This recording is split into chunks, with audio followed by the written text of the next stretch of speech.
اعوذ باللہ من الشیطان الرجیم بسم اللہ الرحمن الرحیم۔ آج کا ہمارا سبق سورہ فاطر آیت نمبر 15 سے ہے جی۔ نیا رکوع ہے، اس میں اللہ تبارک و تعالی سب سے پہلی اپنی چند صفات کو یکجا کر ایک لفظ میں منتقل کر رہے ہیں، اور مجھے اور آپ کو یہ عقیدے کی روح سے بتا رہے ہیں کہ اس معاملے میں کی جانے والی کوتاہی وہ گناہ نہیں، وہ اللہ کے ہاں شرک شمار کی جائے گی، اس کا تذکرہ ہے جی۔ یا ایھا الناس، اے تمام لوگوں۔ اب تمام لوگوں میں مراد ہر نسل، ہر رنگ، ہر کنبے، ہر قبیلے، ہر مذہب کے لوگ ہیں۔ اے تمام لوگوں، انتم الفقراء، تم سارے کے سارے فقیر ہو، الی اللہ، اللہ کے در کے، تم سارے کے سارے اللہ کے در کے فقیر ہو۔ وہ تمہارا خالق، مالک، رازق، تمہاری تمام ضروریات کو تمہاری کو پورا کرنے والا، وہ یہ سب صفتیں تمہاری ہیں جی۔ اگر آپ اس کو فارسی زبان میں سننا جائیں تو اللہ ہمارا داتا ہے جی۔ داتا فارسی زبان کا لفظ ہے، سب کو سب کچھ دینے والا جی، ٹھیک ہے جی۔ تو اللہ نے کہا اے تمام لوگوں، تم اللہ کے در کے فقیر ہو، واللہ، اور اللہ، هو الغنی، وہ غنی ہے، اس کے پاس کے خزانوں میں کوئی کمی نہیں، الحمید، سب سے زیادہ تعریف کیا گیا۔ اللہ کے خزانوں میں کیا کمی نہیں ہے؟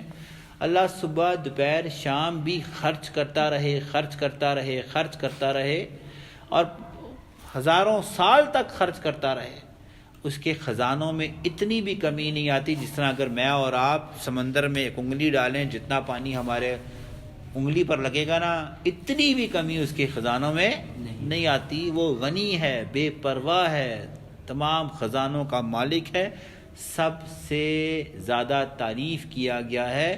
اس کا مطلب ہے کہ اگر تم اللہ کے در کے فقیر ہو تو پھر تمہیں اللہ کے در سے ہی مانگنا چاہیے۔ یہ توحید ہے، اللہ کے در کو چھوڑ کر کسی اور سے مانگنا گناہ نہیں، اللہ کے ہاں کفر یعنی کہ شرک جیسا گناہ ہے جی۔ اللہ نے کہا یشاء، اگر اللہ چاہے، یذہبکم، تم سب کے سب کو ایک لمحے میں اس دنیا سے ختم کر دے، ویأتی، اور لے آئے، بخلق جدید، ایک دوسری مخلوق یا دوسری نسل۔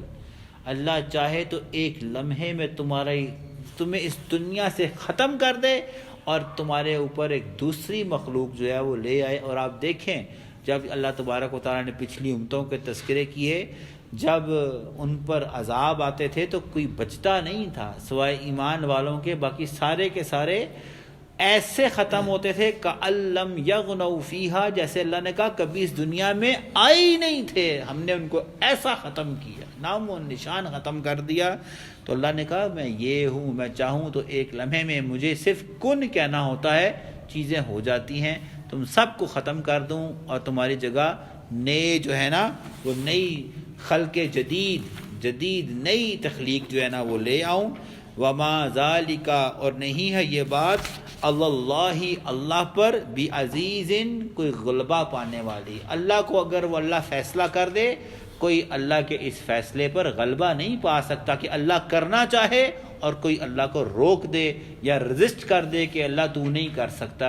اللہ نے کہا وہ غالب ہے اور اللہ کے اوپر کوئی غالب نہیں ہے، وہ اکیلا ہے جی۔ اچھا جی، اب ذرا تھوڑی سی میری اور آپ کی طبیعت اللہ نے صاف کی ہے جی۔ ولا تازرو، ہرگز کوئی نہیں اٹھائے گا، وازرۃ، بوجھ، وزر اخری، کسی دوسرے کا بوجھ۔ قیامت کے دن ہر انسان اپنے ہی بوجھ اٹھا کر اللہ کے سامنے آئے گا۔ یہ بوجھ کون سے ہیں جی؟ نیکیاں تو بوجھ نہیں ہوں گی، اس کا مطلب ہے گناہ ہی ہیں جی۔ نیکیاں تو بوجھ نہیں ہوں گی، نیکیاں تو ذخیرہ ہوتی ہیں قیامت کے لیے۔ اللہ تعالیٰ جو ہم اس نے رب نے توفیق عطا فرمائے، اللہ ہماری نیکیوں کے خزانوں کو ذخیرہ رکھیں، آمین۔ لیکن یہ اللہ نے کہا یہ بوجھ ہے، کوئی کسی کا بوجھ نہیں اٹھائے گا جی۔ جو میں اور آپ عمل کر کر آئیں گے، جو گناہ کے بوجھ میرے اور آپ پر ہیں، وہ ہم سب نے اپنے اپنے اٹھانے ہیں۔ اور اللہ نے کہا سن لو، دنیا میں کیا ہوتا ہے، بوجھ اٹھاتے ہو، ٹرین سے جاتے ہو، بوجھ وزنی لگتا ہے تو کس کو آواز دیتے ہو؟ کلی کو بلاتے ہو۔ تو اللہ نے کہا وَإِن تَدْعُوا، اگر تم آواز دو گے، مُثْقَلَةٌ، کسی بوجھ اٹھانے والے کو، یعنی کہ کلی سمجھ لو، تم اپنا بوجھ بانٹنے کے لیے کسی کو آواز بھی دو گے نا، آ یار میرا تھوڑا سا بوجھ تو شیئر کر لے، اِلَىٰ حِمْلِهَا، کہ وہ آئے اور میرے وزن کو اٹھائے، اللہ نے کہا لا يُحْمَلْ مِنْهُ، کوئی بھی نہیں آئے گا تمہارے بوجھ کو اٹھانے کے لیے، تم تنہا ہی ہوگے اپنے اپنے بوجھوں کو اٹھانے کے لیے۔ جس کو آوازیں دے دو کہ آؤ آ کے، اور اللہ نے اگلا جو جملہ اتارا نا، ٹھیک ہے، بوجھ کیا 10 کلو بہت دور کی بات ہے، 5 کلو بہت دور کی بات ہے، شیئن، ایک ذرہ برابر بھی کوئی کسی کا بوجھ نہیں اٹھائے گا۔ ایک ذرہ کوئی انسان کہ یار تو میرا ایک گناہ اپنے سر تے چالے، وہ بھی کوئی اٹھانے کے لیے راضی نہیں ہوگا۔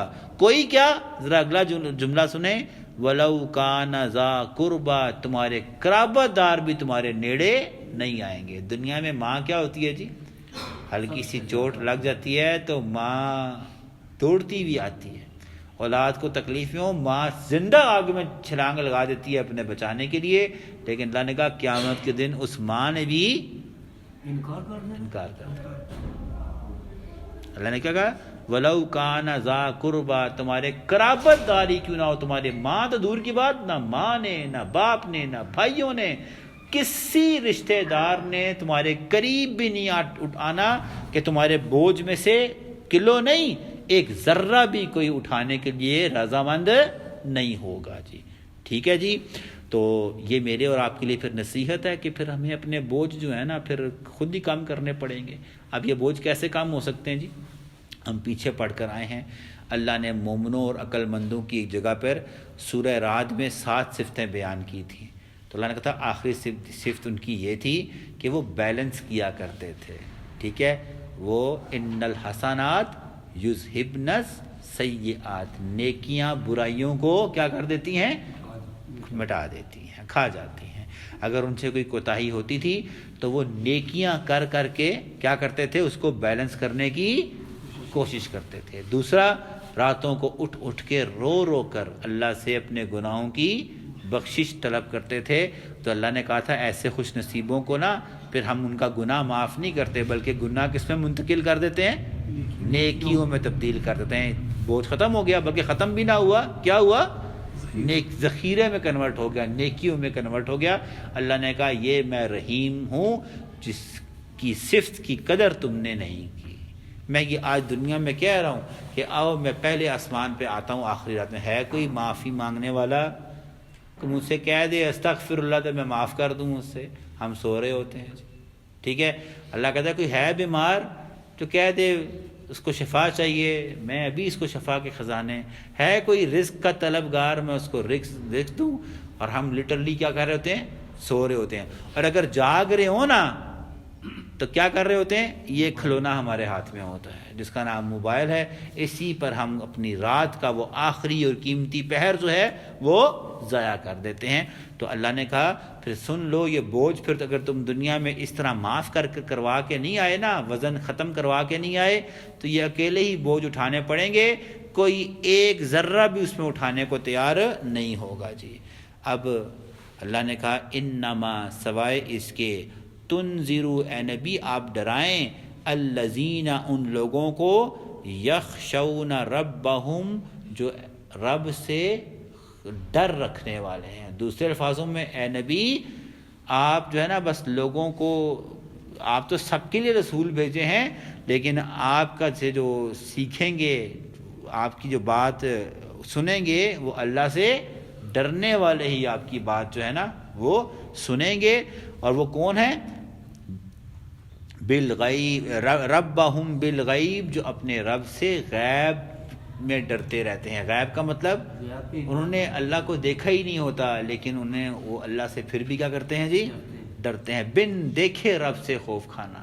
تو ان جیسوں کو اے نبی آپ کو ڈرائیں۔ اور دوسری بات، واقاموا الصلاۃ، اور نماز کو کیا کریں جی، قائم کریں. دوسرے الفاظوں میں جو اللہ سے ڈرنے والا ہوگا وہ کیا کرے گا؟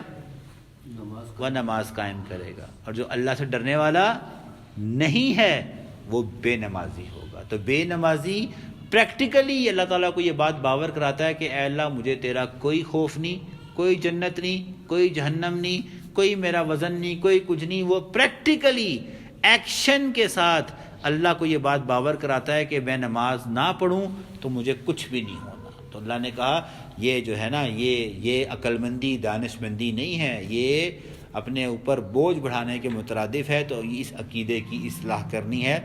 اور آپ نے کہا اور جو پاکی اور طہارت کو اور صفائی کو اور تزکیہ نفس کو اختیار کرے گا اس سے کیا ہوگا جی؟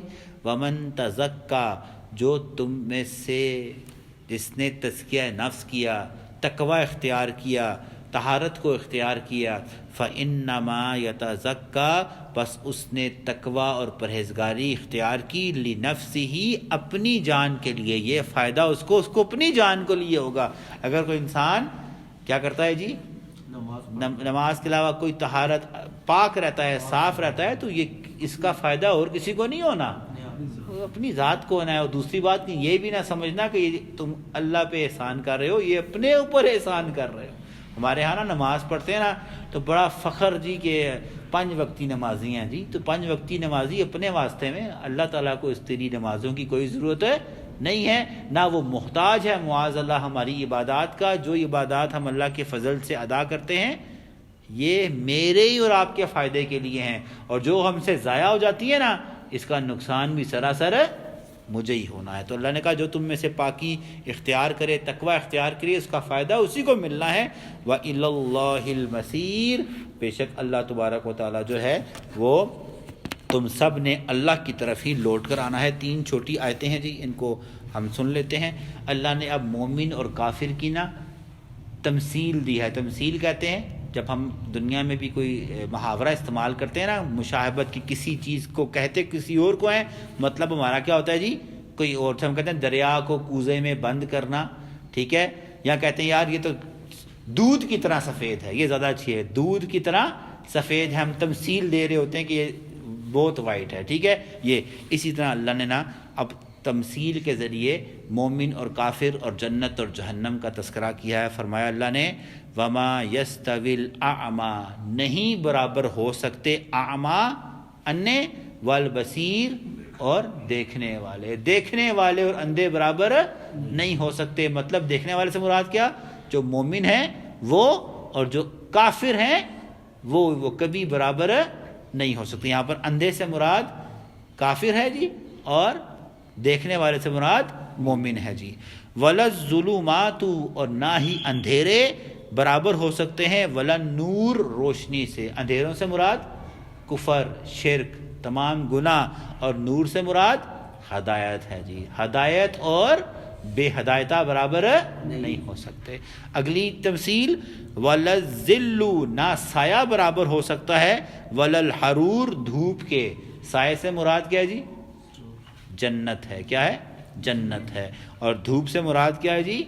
وہ جہنم ہے جی. ٹھیک ہے, یہ تمثیل اللہ نے اس میں استعمال کی ہے چیزوں کو کرنے. تم یہ مت سنو کہ جنت اور جہنم کیا ہیں, وہ ایک جیسی ہیں. جنت بہت اونچے درجے ہیں اور جہنم بہت بری جگہ ہے, یہ برابر نہیں ہو سکتے. آگے ایک اور تمثیل وما یستوی الاحیاء, ہرگز زندہ برابر نہیں ہو سکتا, ولا الاموات, کس کے؟ مردے کے. زندہ اور مردہ بھی برابر نہیں. اب پیچھے سن کر آئے, اللہ نے مومنوں کو زندوں سے تشبیہ دی ہوئی تھی اور کافروں کو کس سے دی ہوئی ہے جی؟ مردوں سے تشبیہ ہے. یہاں بھی مراد زندوں سے مراد مومن ہیں جی, اور مردوں سے مراد کافر ہیں جی. اچھا جی, ان اللہ یسمع, اللہ جس کو چاہتا ہے سنا دیتا ہے. ابھی ہم نے سنا یہاں پہ سننے سے مراد کیا ہے جی؟ مومن ہے. اللہ جس کو چاہتا ہے مومن کر دیتا ہے, سنا دیتا ہے. وہ اللہ تعالیٰ کی بات سن لیتا ہے. من یشاء, جس کو رب چاہتا ہے, یعنی جس کو رب چاہتا ہے اللہ اس کو ہدایت دے دیتا ہے. وما انتا, اور ہرگز بھی مسمع, نہیں سن سکتے, من فی القبور, جو قبروں میں ہے. جس طرح قبر والے سن نہیں سکتے, اسی طرح کافروں کو جتنا مرضی سمجھاؤ ان کو سمجھ وہ نہیں آئے گی. کافر اور مرے ہوئے قبروں میں رہنے والے کیا ہیں جی؟ ایک طریقے کے ہیں. اللہ تعالیٰ جو ہے نا وہ ہمیں ان تماثیل کے ذریعے سمجھنے کی، وہ آگے یہ سارا پھر نیا ہے سارا نا. رسول صلی اللہ علیہ وسلم کی جو ہے نا وہ شان ہے کہ نبی صلی اللہ علیہ وسلم کا مقصد انسانیت میں کیا ہے، تو اس کو ہم انشاءاللہ تعالیٰ کل کے رکھے میں. تو اللہ تعالیٰ ہمیں سمجھ عطا فرمائے جی. اللہ تعالیٰ ہمیں بھی ایمان والی زندگی اور ایمان والی موت عطا فرمائے. آمین.